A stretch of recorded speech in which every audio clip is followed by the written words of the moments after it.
বলেন আপনাদের আর কি কি অজুহাত আছে, আর কি কি কাঁদুনি গাওয়ার আছে যেগুলো এখনো মিটানো হয় নাই? আজকের পরে আর কোনো কাঁদুনি বাকি আছে?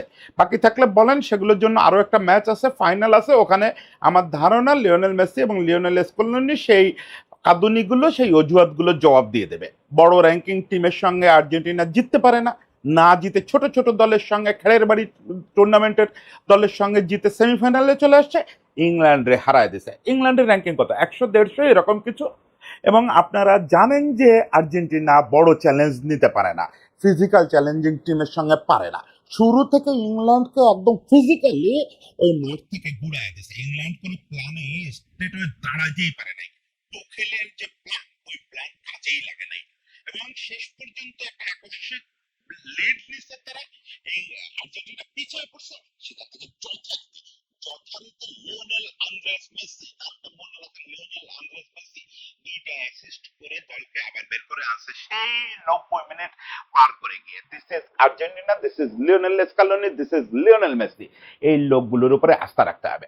এই লোকগুলোর চেয়ে পণ্ডিতি করা যাবে না, এই লোকগুলোর উপরে ওই যুক্তি দিতে আসা যাবে না, চোর খোঁজা যাবে না, অযথা অজুহাত দেওয়া যাবে না, কান্দুনি গাওয়া যাবে না যে না আমরা পারি নাই, ওরা পারতেছে কেন, ওরা এতকাল পারে নাই, ওরা কাছে গিয়ে হেরে যেত, ওদের সহানুভূতি জানাইতাম, ভাব নিতাম ওদের চেয়ে আমরা বড়। কিন্তু আজকে ওরা সব ইতিহাস মুছে দিয়ে আমাদেরকে একদম ইতিহাস থেকে ছুড়ে ফেলার চেষ্টা করতেছে। আজকে ওদের নানা রকম ভুল ধরি, অজুহাত করছে। এই দিন শেষ, এই দিন শেষ। আজকে অন্তত এই ইতিহাসের উপরে কালি দিয়ে এরকম ভাবে মুছে দিচ্ছে সব, এই লিওনেল মেসি এবং তার বাহিনী মুছে দিচ্ছে, লিওনেল স্কালোনি মুছে দিচ্ছে। লিওনেল স্কালোনি বুঝাই দিচ্ছে যে এই ব্রেন জিনিসটাই তার আশেপাশে এইসব সমালোচকরা নাই, এইসব পণ্ডিতরা, অ্যানালিস্টরা, দুনিয়া জুড়ে প্রোপাগান্ডা চালানোর লোকেরা এই লিওনেল স্কালোনির পায়ের কাছে দাঁড়ানোর যোগ্য না। ওকে, আমি একটু বেশি বলে ফেলতেছি, হয়তো একটু বেশি উত্তেজিত হয়ে গেছে, কিন্তু এই কদিন ধরে যা সহ্য করতে হয়েছে, না এনাফ সহ্য করছি। লিওনেল স্কালোনিকে পর্যন্ত প্রেস কনফারেন্সে বলতে হয়েছে যে আমরা আসলে যত দুর্বল দল বলতেছেন আপনারা তা না। কতটা অসহায় হলে একটা চ্যাম্পিয়ন দলের কোচকে এই কথা প্রেস কনফারেন্সে বলতে হয়? এই জায়গায় সারা পৃথিবীর মানুষ তাকে ঠেলে নিয়ে গেছে। শেষ পর্যন্ত সে সর্বার্থে ফিজিক্যালি, টেকনিক্যালি, ফুটবলের মান দিয়ে ইংল্যান্ডে গুড়ায় দিয়ে আর্জেন্টিনাকে ফাইনালে নিয়ে গেছে। এবং লিওনেল মেসি আলটিমেটলি সব ধরনের, যত ধরনের অর্জন করা সম্ভব বিশ্বকাপে, এটা তার ক্যারিয়ারের এই 39 বছর বয়সে সেরা বিশ্বকাপ হতে যাচ্ছে। গোল্ডেন বুট, গোল্ডেন বল, সব রেসে সে 1 নম্বরে উঠে গেল এই এক ম্যাচের ভিতর দিয়ে। এবং আর্জেন্টিনা এখন শিরোপা থেকে হাত ছোঁয়া দূরত্বে। এই ম্যাচের পরে স্পেনের পক্ষে আর্জেন্টিনাকে আটকানো খুবই কঠিন হবে। তবে আমি উইথ ডিউ রেসপেক্ট একমাত্র স্পেন টিমটাকেই ওই সাম্যটা দেখাচ্ছে যে ওই ম্যাচটাই আসলে সত্যিকারের ফুটবলীয় একটা লড়াই হবে। আজকের মতো আর্জেন্টিনা ফিজিক্যাল দেখাতে যাবে না। আজকে একটু বলে যে আমি কি দেখলাম, লিওনেল স্কালোনির ম্যাজিকটা কি দেখলাম। অবশ্যই সেখানে ম্যাজিক ম্যান মেসির ম্যাজিক কথা বলতে হবে, সঙ্গে এনজো ফার্নান্দেজ, এনজো ফার্নান্দেজ যে কৌশলটা নিল সেটা একটু বলবো। দেখেন, আমি ফুটবল বুঝি না, টেকনিক্যালি বুঝি না, এটার ভিতরে কোনো বিনয় নাই, কিন্তু আমার কতগুলো ধারণা আছে। যে ধারণা 20-25 বছর ধরে তৈরি হয়েছে, এটা যে কেউ 20-25 বছর ধরে রেগুলার খেলা দেখলে তার তৈরি হবে যে এই লোকটা এই কাজগুলো কেন করে, এই লোকটার প্ল্যানিং আছে নিশ্চয়ই। ওই ভরসাটা করতে শিখছি এই দীর্ঘ বয়সে। বুবুজেলার আওয়াজ টের পাচ্ছেন? যদি টের পেয়ে থাকেন তাহলে আমার আওয়াজ একটু কমে গেছে হয়তো আপনাদের কাছে, তাতে বিরক্ত হন না। এই বুবুজেলা আর্জেন্টিনার বিজয়ের বুবুজেলা। যাই হোক, এই যে কারোর উপরে আস্থা রাখার ব্যাপারটা, এটা রাখতে শিখছে। ফলে লিওনেল স্কালোনি যে আজকের ম্যাচে একটা চমক দেখাবে, এটা তার ওই প্রেস কনফারেন্সে বোঝা গেছে। সে বলছে যে আমরা চাইবো যে প্রতিপক্ষ যাতে হার্ট হয়, তাদের প্ল্যান যাতে হার্ট হয়, এরকম কিছু করতে। সেটা যে আক্ষরিক হার্ট, হার্ট মানে আহত করা, এটা বুঝতে পারি নাই আমি ওই সময়। আমি বোধহয় আজকে সকালেই তো কন্টেন্টটা করলাম, আজকে না কালকে, এটা কি এখন তো রাত 3টা বাজতে গেছে, এখন কি বলবো আজকে না কালকে, মানে ম্যাচের দিন সকালবেলায় বললাম যে একটা সারপ্রাইজ ইংল্যান্ডের জন্য ওয়েট করতেছে। সেটা যে একেবারে ফার্স্ট মিনিট ফার্স্ট সেকেন্ডেই ঘটবে এটা বুঝতে পারি নাই। সেটা কি, আর্জেন্টিনা একদম ইংলিশ ফুটবল খেলা শুরু করলো। আর্জেন্টিনার এই টিমে কয়েকটা ছেলে আছে ইংলিশ লিগে খেলে, ম্যাক আছে, এনজো আছে, তারপরে আরো কয়েকজন ইংলিশ বা ইউরোপিয়ান যে কড়া ধাঁচের ফুটবল, ওটার সঙ্গে অভ্যস্ত। পারেদেস তো মনেই হয় যে আসলে শুধু আর্জেন্টিনায় জন্মাইছে। পারেদেস আর ডিপলের সারা বছরই খেলা উচিত আসলে ইংল্যান্ডের ওই যে লেস্টার টাইপের টিমে, যে টিমগুলো আর কি বেশি, আমি জানি না লেস্টার কি আসলে বেশি মারামারি করে, বা টটেনহাম যে জায়গায় মারামারি ভালো হয়, কোটি রুমের ওরা বলে টটেনহামে চলে যেতে হবে। তো ওরা শুরু থেকে মারামারি ব্যাপারটা কি, যদিও আমি ফেসবুকে অনেকবার রসিকতা করছি যে দুই দল মারামারি করতে চাচ্ছে, না আর্জেন্টিনা মারামারি করে নাই, আর্জেন্টিনা মারার একটা অভিনয় করছে। এই জিনিসটাকে বলে ফুটবলের ভাষায় ট্যাকটিক্যাল ফাউল করা। প্রথম 30 মিনিটের মধ্যেই দেখা গেল আর্জেন্টিনা গোটা 15 ফাউল করে বসলো, ট্যাকটিক্যাল ফাউল সবগুলো, একটা মাত্র কার্ড হলো। তার মানে আপনি বোঝেন 15টা যদি জেনুইন ফাউল করে আপনি একটা মাত্র কার্ড হজম করেন, তাহলে কত সুন্দর ট্যাকটিক্যাল ফাউল হচ্ছে প্রত্যেকটা ফাউলে। এবং শুরুর বোধহয় 2 মিনিট 2.5 মিনিটের মধ্যে হাতাহাতিও লেগে গেল, দু দলের খেলোয়াড়রা হাতাহাতি শুরু করে দিল। এগুলো আমার কাছে মানে দেখে বোঝা যাচ্ছিল কানার ভাই অন্ধ যদি খেলা দেখে যে পরিকল্পিত। আর্জেন্টাইনরা কি করতে চাচ্ছে, ইংল্যান্ডকে প্রথমত হতভম্ব করে দেওয়া, যে তোমরা যেটা শুরু করতা 1-2 মিনিট পরে আমরা ফ্রম ফার্স্ট সেকেন্ড করলাম, তোমাদেরটা তোমারে ফিরাই দিলাম। তুমি ইট নিয়ে আসছিলে, আমি পাটকেল নিয়ে আসছি, তোমার আগে আমি মেরে দিছি, এবার তুমি কি করবা করো। ফলে ওরাও ফাউলের লাইনে গেল, ওরা 15টা করছে আমরা 10টা করব, এই লাইনে ইংল্যান্ড চিন্তা করলো। ইংল্যান্ড একবার ভাবলো না যে টুকেলের মাস্টার প্ল্যানটা কি ছিল, টুকেলের মাস্টার প্ল্যান আর দেখাই গেল না। এই যে টেম্পলেট করে দিল, ওদের একদম টেম্পারের শেষ প্রান্তে নিয়ে গেল আর্জেন্টিনা, বলের পজিশন ছেড়ে দিল ওদের হাতে, শুধু আক্রমণে আসলেই ফাউল করতেছে, ফাউল করতেছে, ট্যাকটিক্যাল ফাউল, এবং দুর্দান্ত সব ক্লিয়ার, দুর্দান্ত ক্লিয়ার, দুর্দান্ত ট্যাকেল। প্রথম মিনিট 20 পর্যন্ত ওদের, তোমরা খেলো, তোমরা এটাকে আসার চেষ্টা করো, মানে সোজা কথা ইংল্যান্ডকে তার প্ল্যান ভাবতেই দিল না। ABC, আরে ভাই আমাকে তো শুরু করতে হবে গোছায়, একটা খেলা তো গোছাতে হবে। আর্জেন্টিনা আজকে চিন্তাই ছিল ডেস্ট্রয়, আজকে ডেস্ট্রয় করব, আমাদের প্রথম হাফে কাজ হবে ইংল্যান্ডের সব প্ল্যানের ডেস্ট্রয় করে দেওয়া। ওই যে মানুষ বলে যে আপনার প্ল্যান কি, আমার প্ল্যান হচ্ছে অপ্ল্যান। ওই একটা সিনেমায় দেখছিলাম, নির্ঝর সাহেবের সিনেমাটার নাম ভুলে গেছি। ওমান ফরিদিরে জিজ্ঞেস করতেছে ফেরদৌস যে আপনি কি করেন, তো বলতেছে আমি কিছু না করার চেষ্টা করতেছি। ওরকম আজকে স্কালনের ওই প্রথম হাফের প্ল্যান কি, যে কোনো প্ল্যান থাকতে পারবে না, আমিও প্ল্যান রাখবো না, আমার প্ল্যান আছে, কিন্তু ও যেন প্ল্যান নিয়ে থাকতে না পারে, ও সব প্ল্যান গুলা ফেলবে, এ থেকে জেড পর্যন্ত সবগুলা মাখায় ফেলবে, যে ভাই কি করবো, এরা কি করতেছে, এরা তো কোনো মানে বিশৃঙ্খল চাওস, মানে পুরা মাঠ জুড়ে যাচ্ছে তাই পরিস্থিতি। তারপরে তারপরে কুল ডাউন করে ফেললো, যে স্কালনি দেখলো যে ওকে কাজ হয়েছে, ওদের মাথা খারাপ হয়ে গেছে, ওরা উল্টাপাল্টা আচরণ করতেছে, ওরা অ্যাটাক করতে ভুল করতেছে, বারবার মিস পাস দিচ্ছে, দেন দেন এবার খেলা নিয়ন্ত্রণ করো, খেলা নিজেরা বল পজিশন ফিরায় নাও। আবার বল পজিশন আপনি দেখেন ম্যাচ শেষে, আমি দেখে বসি নেই, ম্যাচ শেষে ঠিকই নিশ্চয়ই আর্জেন্টিনার পজিশন ও 50% পার হয়ে গেছে, অথচ আপনি প্রথম 20-25 মিনিটে দেখবেন আর্জেন্টিনার বল পজিশন খুবই কম ছিল। তার মানে যেটা তারা চাইছে সেটা হচ্ছে। হ্যাঁ, পরে গিয়ে যে সময় আর্জেন্টিনা খেলার কন্ট্রোল আছে, তখন গিয়ে স্রোতের বিপরীতে গোল হয়েছে, সেটার জন্য এমিরও বেশ দায় আছে। ওই সময় সম্ভবত কে মার্কে ছিল, ট্যাগলাফিকো মনে হয়। এগুলো তো আপনারা জানেন যে আমি খেয়াল রাখতে পারি না ওই মানে দ্রুত গতির খেলার মধ্যে। মার্কিং এর যে ছিল সে ব্লান্ডার করছে, এমিও বলের লাইন জাজ করতে পারে নাই। যাই হোক, এটা একেবারে ওই সময় স্রোতের বিপক্ষে, এর আগে গোল হইলে আমি বলতাম যে ইংল্যান্ডের স্রোতেই ছিল, ওই সময় স্রোতের বিপক্ষের গোল। তারপরেও মানে এটা তো আমি আজকে সকালেই বলছি যে আর্জেন্টিনা 60 মিনিট পর্যন্ত 1-0-তে আর্জেন্টিনা খুব খুশি থাকবে, যে না 1-0 ডাউন আছে, খুব খুশি মনে এটা মেনে নেবে। অবশ্য রিয়েলিটি হচ্ছে যে ওই ইংলিশ গোলকিপারটা যদি অতিমানবীয় কিপিং না করতো, একটা জিনিস খেয়াল করছেন কি না, এই 2010 থেকে আর্জেন্টিনার বিপক্ষে ম্যাচ হলে যে সে বিরাট গোলকিপার হয়ে যায়, সে ভিনসেন্ট এনাইমা নাইজেরিয়া থেকে, আমি মনে করতে পারি এনাইমার কথা, সেই থেকে আর্জেন্টিনার বিপক্ষে যে খেলে সে অতিমানবীয় কিপিং করে। এটার ভিতরে কোনো অলৌকিকতা আছে কিনা খোঁজ করতে হবে।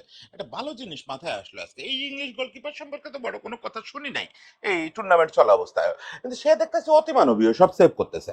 এনজোর একটা দুর্দান্ত শট মিস করলো, শট সেভ করলো, আরো কয়েকটা ভালো ভালো শট সেভ করে দিল, ভালো ভালো চান্স।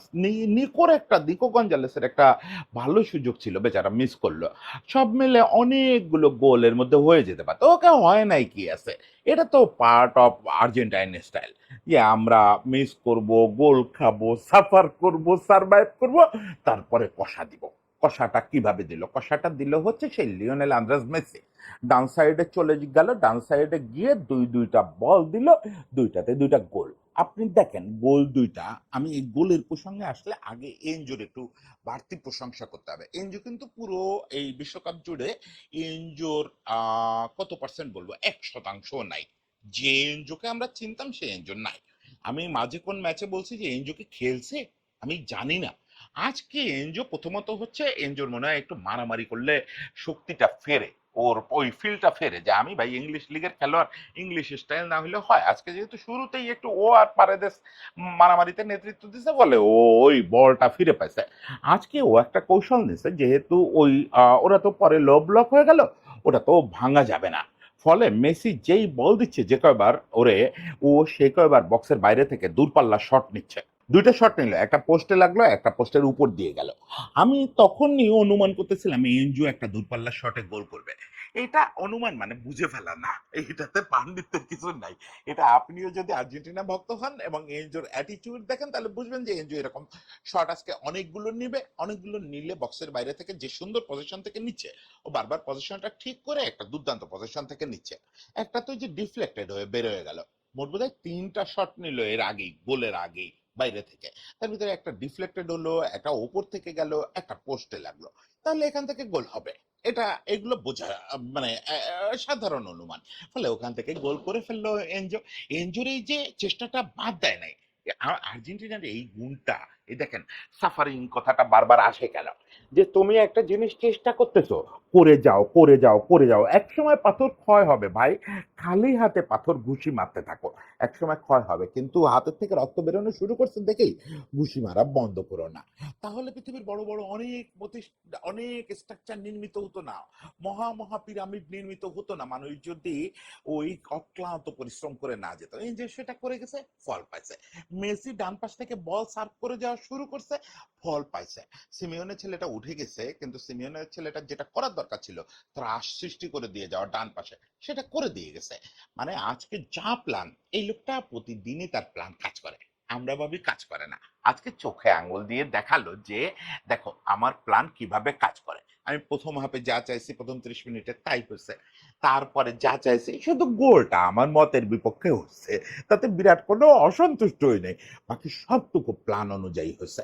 সিমিওনের ত্রাস তৈরি করে দিয়ে যাওয়ার দরকার ছিল, নিকোর বারবার চান্স ক্রিয়েট করার দরকার ছিল, এভরিথিং ওকে। এবং লাউতারোর ওই নেমে ওই যে সুপার সাব হয়ে উঠতেছে আস্তে আস্তে লাউতারো, লাউতারো ঠিক একটা অ্যাসিস্টে গোল করে ফেললো। অ্যাসিস্ট দুটো কে করলো যেন খেয়াল করছেন নাকি? দুইটা অ্যাসিস্ট লিওনেল আন্দ্রেস মেসি। সকাল আজকে বিকালে বলতেছিলাম না যে মেসির একটা গোল বা দুইটা অ্যাসিস্ট হলে 16 কলা পূর্ণ হয়। কেন? আপাতত কিলিয়ান এমবাপ্পেকে গোল্ডেন বুটের লড়াইতেও টপকায় গেল। যেহেতু অ্যাসিস্ট হয়ে গেল 4টা আর গোল 8টা, 8 আর 4 12টা।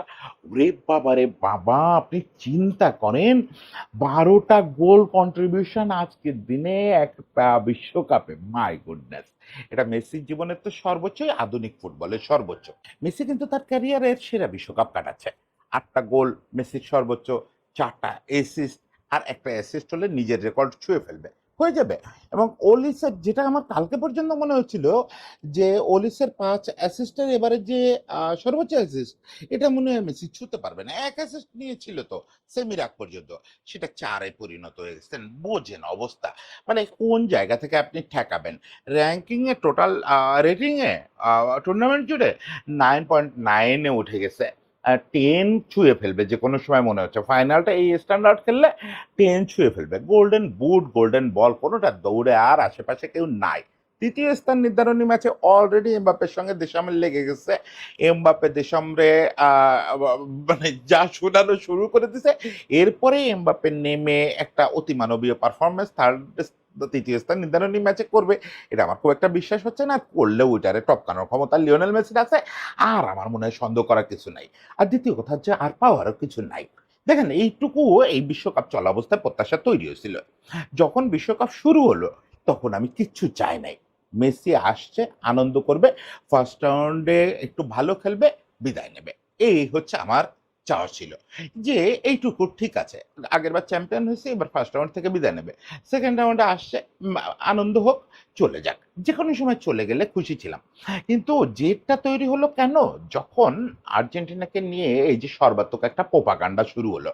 এই চুরি করে খেলো রে, এই পারে না তাও আগাচ্ছে, এই ভালো দলের সঙ্গে খেলে না, এই কোয়ালিটি খেলে না, এই স্কালোনি ফুটবল বোঝে না। স্কালোনির ব্যাপারটা আমার সবচেয়ে হৃদয়ে লাগছে। লিওনেল মেসির এত ছোট করার ক্ষমতা এদের আর নাই, মুখেও ওই সাহস নাই। কিন্তু স্কালোনির মতো মানুষে আপনি যখন তার বারবার তার টেকনিক নিয়ে প্রশ্ন তোলেন, তার যোগ্যতা নিয়ে প্রশ্ন তোলেন, আজকে এই ৮ বছর পরে এসে তার যখন এগুলা মানে এইগুলা প্রশ্ন ওঠে, খুব কষ্ট লাগে। সেই জায়গা থেকে আজকের এই পারফরম্যান্সটা দেখতে চাইছিলাম। তা না হলে বৈরাগ্য তো হয়ে গেছে লুসাইলে। ২২ এর লুসাইলে বৈরাগ্য হয়ে গেছে। কিসের ফুটবল, কিসের প্রাপ্তি, কিসের গোল্ডেন বুট, কিসের গোল্ডেন বল, কিসের ব্যালন ডি'অর আর কিসের বিশ্বকাপ। এইগুলার আশায় আর আর্জেন্টিনার সমর্থকরা ছিল। আর্জেন্টিনার সমর্থকরা এই যে এই কাজটা আজকে আর্জেন্টিনার এই জায়গায় আনছে শুধুমাত্র এই প্রোপাগান্ডা। আর্জেন্টিনার টিমও এটা করতো না। আর্জেন্টিনার টিমও হাসতে হাসতে দেখা যেত কোয়ার্টার ফাইনাল টাইনালে হাইরে বাড়ি চলে গেছে। তারাও আসছিল এবার মজা করতে। It's all about fun. কিন্তু আপনারা চেতায়া দিয়ে সব সময় সবাই সতর্ক করে, মরিনো থেকে শুরু করে সবাই সতর্ক করে, আর্জেন্টিনারে আর মেসিরে চেতায়েন না। সেই ভুলটা করলেন। সবাই মিলে প্রোপাগান্ডা শুরু করলেন। সবাই মিলে আর্জেন্টিনারে নিয়ে নেতিবাচক কথা বলা শুরু করলেন। কে করা? এখন ওই যে যা ওই আপনি সাপের লেজে খোঁচা দিবেন আর সেই সাপ চুপ করে থাকবে তাই হয়। ওই ঘুমন্ত সাপ জাগায়া দিলেন। আনন্দ করতে আসা সাপকে খেলতে বাধ্য করলেন। আর সে খেললে কি হয় সেটা নিশ্চয়ই বুঝতে পারছেন।